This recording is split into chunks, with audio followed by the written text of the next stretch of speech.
Ndị be anyị kenekwanụ m unu. Anyị si ka nke onye chiri ya zerụkwa.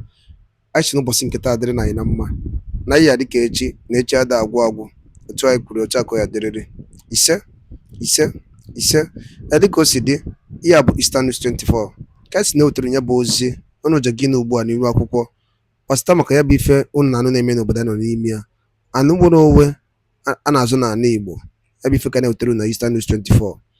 Ya wetara n'iru akwụkwọ bụ n'ụbọchị nke taa bụ according to one of the Biafran activists, and he quotes ICC Riyadh, the untold story that is shocking of Benue State killing as Pope pray for Christian communities in Nigeria. Hear the news in details. If I jama kebe n'iru akwụkwọ bụ nnukwu update, biko tọntị na ana ka ị ga ya bụ ife anyị wetara n'ụbọchị nke taa. Dịka ihe ga-esi ya, biko kaba alụ kere ya tia ya tụsakwa ya bụ ozi. All right, over to you, sir. The notification bell. Let's look at this Benue issue. We have seen a situation yesterday where some communities barricaded the road in protest of what is happening in that city with respect to excesses of Fulani herders, Fulani militias, in terms of maiming, killing the people. But I will allow you to watch this particular video before we continue this conversation. Nella notte tra il 13 e il 14 giugno, nella città di Yelewata, nell'area amministrativa locale di Guma, nello stato di Benue, in Nigeria, si è verificato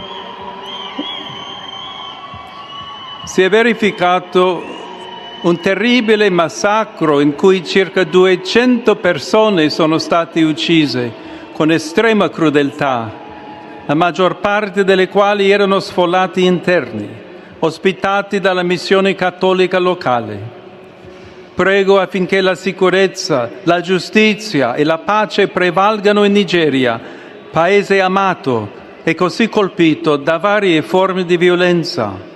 E prego in modo particolare per le comunità cristiane rurali dello Stato di Benue, che incessantemente sono stati vittime della violenza.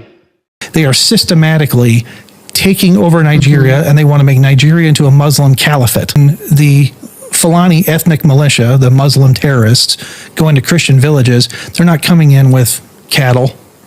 They're coming in on motorcycles with AK-47s and killing everything that moves, and then destroying and razing the entire village. And yelling Allahu Akbar while yelling they do Allahu Akbar while doing it.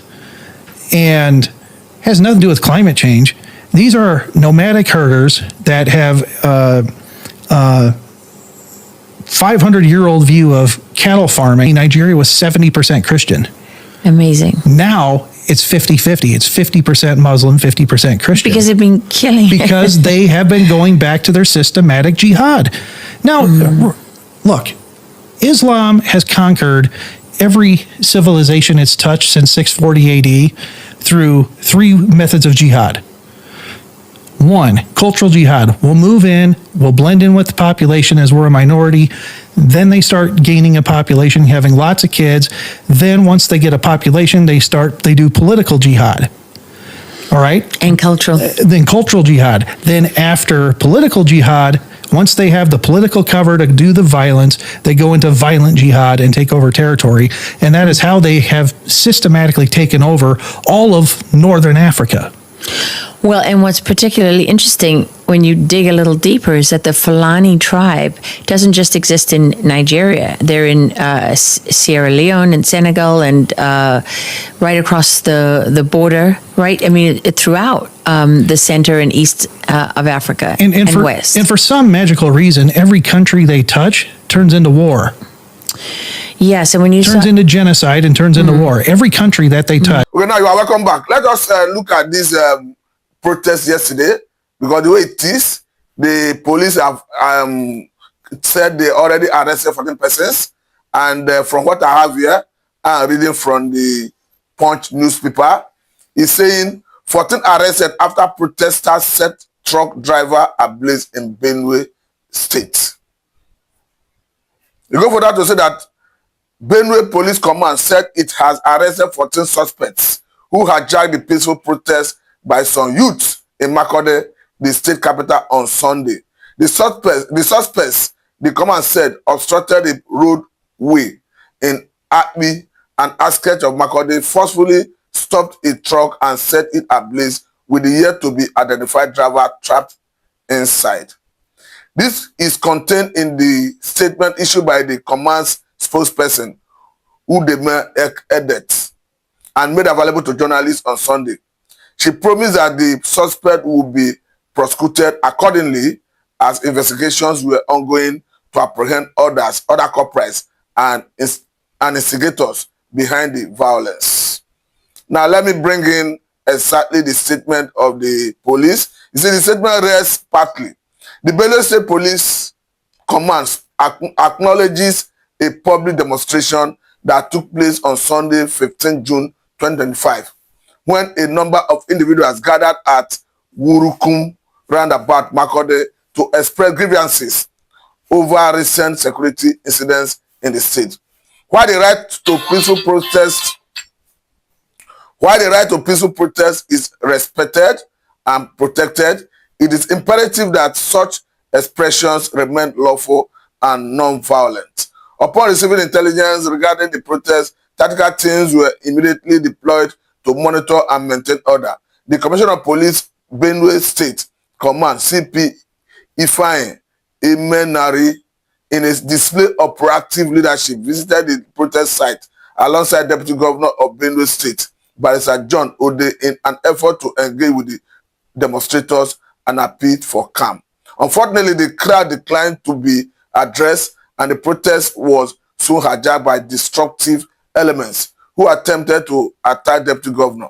Police commissioners swiftly intervened using police officers swiftly intervened using non-lethal crowd control measures, including smoke and water cannons, to prevent harm and safely evacuate the Deputy Governor from the scene. No casualty or injuries were recorded during this operation. Tragically, later, a separate group of hoodlums, reportedly sympathetic to the protests, obstructed a roadway in Akpi on the outskirts of Makurdi. They forcefully stopped a truck, which was subsequently set ablaze with the yet to be identified driver trapped inside. The command has so far arrested 14 suspects in connection with these incidents. They will be prosecuted accordingly. The question now is, I understand that the police claim that they were proactive in coming to prevent the breakdown of law and order. But the question is, the proactiveness of the police and security agencies, other security agencies, why has it not yielded fruit result in addressing the killings in that area? Because I understand that the Chief of Army Staff have since relocated to Benue State, and if his presence have not deterred those Fulani militias, then who then will be able to address the issue of insecurity? Because the government, as a matter of urgency and necessity, need to address this because it is the core area of governance. The concern is unambiguous about what shall constitute the primary purpose of governance. And of course, Section 14, subsection 2B of 1999 Constitution as amended is very clear that the welfare of the people and their security shall be the primary purpose of governance. So if the governor, who goes by the name of the governor, and the chief security officer of the state is not able to address this, of course, we wonder why is the governor again? Because it's the very purpose of governance. Then again, I think the issue of regulating security architecture cannot be emphasized, because from what we are seeing, the security of the people is paramount.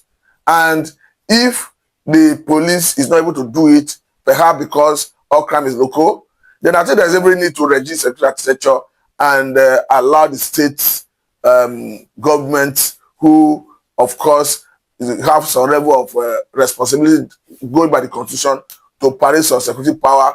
And that is where the issue of maybe state security arrangement should come in. And another issue is this issue of forest guard that is on the table. It seems as if the government is for dragging. We are not seeing proactiveness. We are not seeing swiftness in terms of trying to make it happen. The government have told us that from the Office of National Security Advisor, they will be coordinated, talking about the forest guards. And they have since directed the states to recruit between 2,000 and 5,000 personnel, depending on their financial capacity to pay. And we understand that this will be purely deployed to the forest to ensure that they flush out all the Fulani militias. But the way it is, I think the government of Benue State must be up to their responsibility. But let me allow you to watch this particular video. This one is from a lone protester in Lagos State, a Benue person who, of course, decided to let the world know what is happening in his state. Watch him as we had exclusive interview with him. Okay, we understand that in Nigeria there have been serious issue involving Benue. Of course, we can clearly see someone doing campaign, saying stop Benue killing. He said, are you people not tired of killing us? Of course, maybe let us hear from the horse's mouth. Sir, you want to speak to us? Let us understand what, because we know that the Chief of Army Staff have just said recently that he wants to relocate to Benue State to see to the end of this menace. For me, let us hear from you. I don't have a business with the Chief of Staff, it's his own business. But why am I still that I'm tired of the killing of my people? I don't have any other thing to offer than to stand here this morning to tell them whosoever is responsible. I don't know what transpired then with them. I don't know what Benue have caused. I don't know what was the business Benue did with them. But the generation of now wouldn't have been facing this kind of challenge we are facing right now. But I don't see the reason why the children of 5 years will be massacred. We can no longer go to farm. We can no longer go to school. We can no longer go to churches. Why? We keep on asking this question day by day. No one answers us. So I took this step today to tell us that we are tired of the killing. So I'm urging the federal government to sit together and talk about this. Because since I was born, I've never seen a situation whereby the government will come together concerning this very issue and discuss about this very killing. And they do kill day by day, in and out. So I'm out clear to tell the federal government we are tired of this. Okay. They should find a solution to stop the killing. We are tired. We understand that the president recently made a very assertive statement that he has given security agencies marching order to end insecurity. So just as we were asking, the president have given an order to the security agencies to see an end to this. And in pursuant to that, the Chief of Army Staff have relocated to Benue to see to an end to this. Do you have confidence in the ability of the security agency to do justice to this? I don't have a confidence about that because personally we have a base. We also have a base of militaries in our place, which is in Benue State. So if there is military base in Benue State, which is in Makurdi, I believe they are they also have the upper hand to supersede any insurgency that will come in to attack the Benue people. So why sending the Chief of Staff down there? Okay, let me even ask you this. The other time we saw Reverend Alfred, of course, from Benue State, went to the United States of America, met with the American Congress, and telling American Congress that Christian minorities are targeted in the north by religious extremists. And at the time, American Congress told Donald Trump to sanction Nigerian government. I don't know whether you are aware. Is this something you believe that Christian minorities are targeted in the north? You and I know the game they are playing under. So we all what we know. Okay, now there is even another revelation. This one came from a retired military intelligence officer that those sponsoring terrorism, particularly Boko Haram, that their ultimate aim is to Islamize Nigeria. But let me even ask this thing, because the current Director General of DSS made it very clear, calling on Nigerians to rise up and defend themselves. As a community back home in Benue, is there any arrangement you are putting in place to defend the place? Because the president recently came up with an idea saying they are going to have forest guards, that instead is going to employ between 2,000 and 5,000 depending on their financial capacity.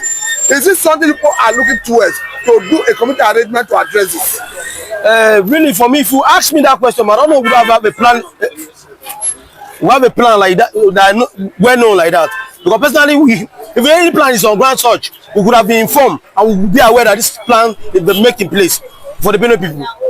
Okay, now let's look at because there are so many claims that the herders, of course, Fulani militia, they come from Benue, sorry, they come from Chad, Burkina Faso, Mali, and all that. We know that actually in 15th, 14th century. That's when they came to Nigeria. But do you think the government had what it takes, considering our porous borders, to checkmate their influx into Nigeria? Why not? They have all the power and the forces to take.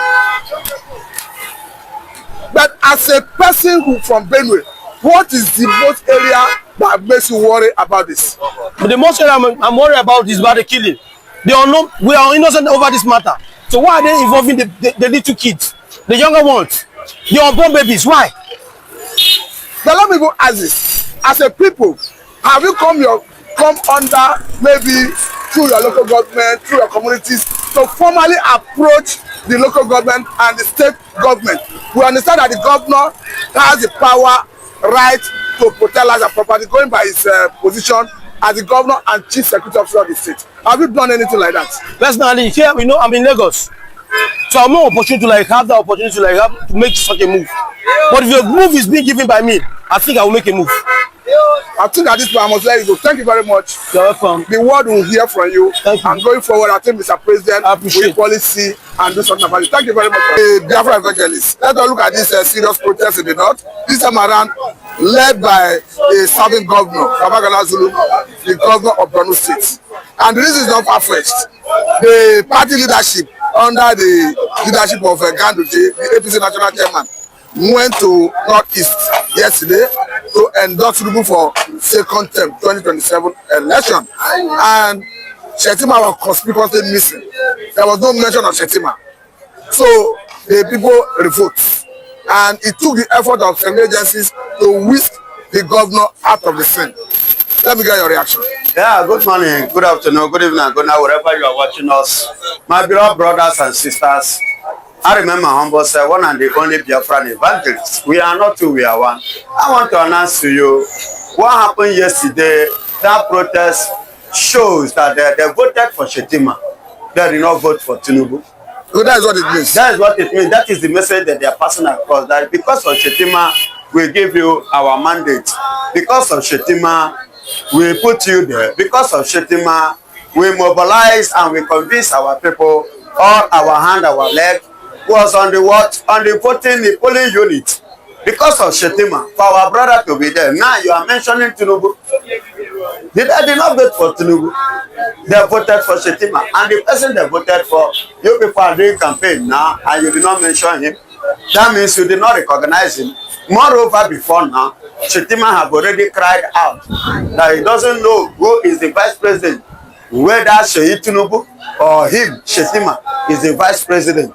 Because the job and the duty of Shettima is what Sheyi Tinubu is now running. So he's not happy. And now you now taking a lady over there and you did not make mention of him again, their own person. So what do you expect? I'm not surprised for what has happened that yesterday. It was too obvious. You understand? Even if it were you, my brother, you will react. Yes. So they reacted, and their reaction in one way or the other is highly welcome. But the way it is, because there's speculation out there that Tinubu may want to settle for someone else as he's running mid 2027. They have somebody that have more weight, more political clout, more voting, that command more followership. Someone like Kwankwaso, if eventually he's able to come to terms with Kwankwaso. Now listen. You see why those people revolted with the protest.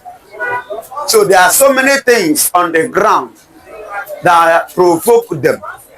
They have seen the handwriting that there is every eventuality of Tinubu or probability Tinubu removing their own person. And you have the audacity to come there and say it. Then you have to go to the place where Tinubu want to pick and do such, not in their own watch. So these are speculation. These are as if they came there to say it. But they did not say it. But actions is louder than voice. When they went there in the very first place, did those people chase them away? Did they revolt? Did they protest? Did they fight? No. They waited and heard them. So based on what they had, make them to do what? To react. That this rumor we are hearing, this thing we call rumor, is not actually a rumor, but it's a reality. So on this, they have to fight. And let me tell you, there is something I want you to understand. the way this thing is going now, it is a very clear message and a signal to Bola Ahmed Tinubu come 2027 that the Northerners are actually coming out to go against him. And with this thing that is going, it's polluting and poisoning the heart of many Fulanis, to be precise. But Shetima is a Kanuri man. He's not a Fulani man. Hello, who is the chief and co of Boko Haram and the rest? Is Shetima But not? the question I want to ask here is, if Tinubu drop Shetima, are you saying it will come with consequences? Ah, my brother, let Tinubu play with caution. It's not a joke. Let Tinubu do what? Play with caution. Look at Shetima being there, and Nigeria is like this. What if their own person, knowing the ground that Shetima have gained in terms of all this group that are disturbing the content, you know what it means? And let me tell you, even if you pick one person is like when you sell dog, buy monkey. So the same Ian Tuku Kanokwana Begi. Do you understand? So they are all the same. Both of them are bird of the same feather. No difference of mentality, no different mindset. All of them are going the same direction. So Bola Ahmed Tinubu, whosoever you are picking or whosoever you want to drop, play with what? Caution. 2027 is not going to be easy. Now let me even bring this angle, because the way it is, Southerners are saying they are likely going to unite in support of Tinubu if the North is still parading this ownership mentality of Nigeria. But they cannot change from that. It has been part and parcel of them. In fact, they permit me to use the word of inborn. In fact, they are born with it. So you leave it and you cannot take it away from them. And Tinubu knows that. And for your information, they are the ones that say, Oya Bola Ahmed Tinubu come to power. They themselves now play the game for him to be there. They can as well play the game in all the. Don't you see the way they are pointing on his face? Despite the fact that he's a president, see the way that we come up, see a whole governor coming out to lead the protest. So, and you coming to east here, south here, say that you are colliding, you want a pollution, they are raising flag for Bola Ahmed Tinubu. My brother, how many are they? And they pay for themselves. When they come to election, are they going to give him the votes? Are they going to force me to vote for APC based on the situation on the ground? Are you getting it? So it is not a game of maybe by party or by this. It's going to be a game of the indigenous citizens. Then after the citizens, the court. After the court, I said the court, the INEC. After the INEC, the court. You know, Tinubu have already started playing a game. The very day he make Kekereku as the CJN, the Chief Justice of the Federation. I said Bola Ahmed Tinubu is going somewhere. No, the point is, in the judiciary, once the CJN retires, the senior, the most highest ranking officer becomes the new CJN. The new CJN. That's the tradition. That is the tradition. According to what? And Kekereku happens to be the most senior at the time. Okay. Now, if it's like that, according to the law you quote, what happened to the IG? Is IG then or not expire? Which Igbo? I'm not talking of IG, I'm talking about judiciary. I'm talking about, I want to refer you somewhere too. Which according to the law, the man supposed to by now go down for another man to, but they extended his tenure. See, my brother, this is it. Forget that thing. I know what I am saying. Because it's an Igbo man that will assume the office. But because being an Igbo man, antagonist, anti-Igbo. So Igbo man must not be there. Then he decided to extend his tenure. So don't just bring a law or constitution into this. So I know what I'm saying and I know the angle I am going. And I'm telling you the pure facts of what is on this country, what is going on. How pure is the fact? I'm proving it to you. You are trying to prove to me according to the law. I prove it to you according to the law too. But to see the way they bend it. But because that one, why the law now stand, because that one is a Yoruba, Adebin is an Igbo. That law will not stand. It will not stand. That is why I put that IG. In the case, I don't want to, because so, in the instance of it, I want to balance it. in the instance of it, the judiciary is different from the police that is purely under the purview of the president. The president do not entirely regulate what happens in the judiciary. They have a body that regulates it. Don't say so. I disagree with you. But let us go away from that. I disagree with you. No, I tell you why. It's not about disagreement, it's about the position of the law. Yeah, let us go away from that. Did they follow the law? But away from that, let us go deeper into. Because I wanted to bring some. Let us go deeper facts into this 2027 election. Okay. Because even the North, before now, I made it clear that voting for Tinubu in 2027 was a mistake. In 2023 was a mistake. A mistake they say they don't hope to repeat in 2027. And I think that perhaps explains the reason Tinubu is trying to strategize in terms of maybe changing his running mate for the purpose of 2027. But the way it is, his strategy seems to be hitting brick wall, because on one hand we see the likes of Atiku, a P2B, and Erufai forming coalition, which may even force Tinubu to abandon Shetima for a stronger candidate in the north. And who do you think is the stronger candidate? His calculation, I wouldn't know, but there's speculation out there that he may zero in on Kwankwaso. And that Kwankwaso you are thinking of, well, how effectively do you think that Kwankwaso will like to partner with Bola Ahmed Tinubu? It's give and take. Politics, there is no permanent friend, there is no permanent enemy. Okay, that is what you think. But when it comes to North, it is a different ballgame. That is one thing I want you to understand.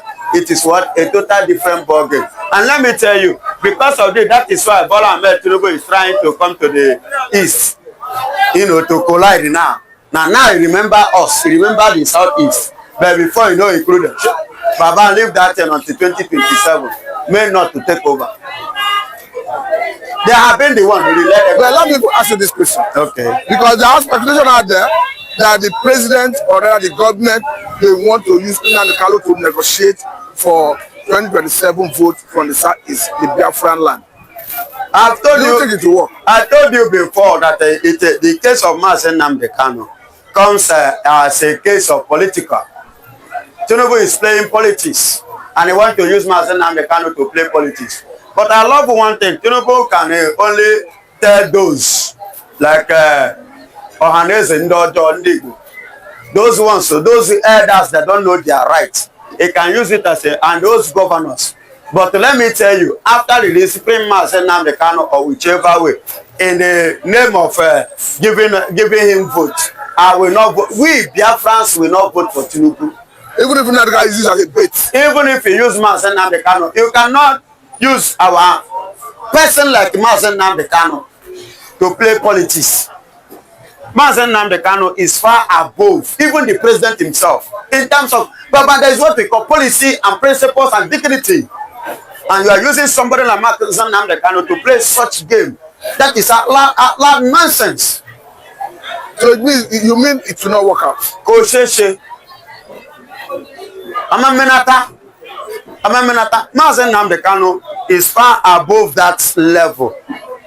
Don't you see the level of Nnamdi Kanu? Let me ask you the level of all this. You think Nnamdi Kanu is all this? Let me ask this question. On the street. Because when the possibility of political solution to Nnamdi Kanu travel was at the front burner everywhere in Nigeria, we saw the likes of Senator Eni Abaribe leading his colleagues from the southern part of the country to meet with the Attorney General of the Federation, Lateef Fagbemi, to seek for political solution to the end of the trial and release of Nnamdi Kanu. Apart from that, we are seeing minority caucus in the House of Rep approach the issue advising Tinubu to release the man.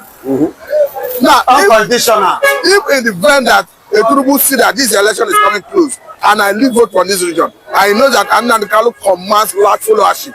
Well, I now release him. Don't you think it will endear him into the heart of those people from the eastern part of the country, consider the fact that he was not the one that arrested it, that it was Buhari that arrested it. Of which, on that note, he's supposed to stand and not to even. He don't need to wait for it. He's supposed to, on that, I don't have issue with you. You see, there is a saying that a good market, a good product sell himself. There are things you need to do. You don't need to come publicly and begin to let what you do campaign for you. You don't need to wait until now. You say trial upon trial. You want to visit the painting. You want to get all these ones. No. Immediately as soon as you use your hello, my people. See, this man, according to the law, is not fighting against it. Let me take you to this angle before I let you go. Because as we speak, Israel is having serious conflict with Iran. Iran, yes. And the Iran government seems to be cautioning Israel. We have seen countries like United States of America saying they didn't take part in the bombing of Iran. But recently, Trump has come out to say the way it's going that America is likely going to get involved. Yes, now. We have people seen Emmanuel Macron of France saying that Israel have right to defend itself. Yes. And you where can it's see going? UK too. Where it's going? This conflict, I understand that Igbos are of Iju extraction.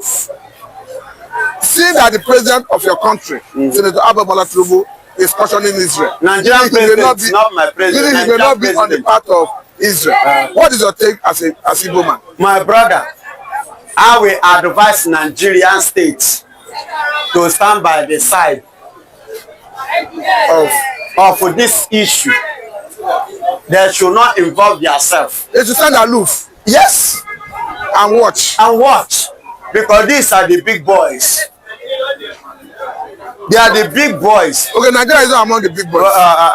Ordinary Nigeria, I beg, put that one. Put Nigeria one side. The ordinary Boko Haram. Wait, if I may ask you this question, on this issue, who do you support? Me? Yes. Who do I support? Yes. I definitely support peace.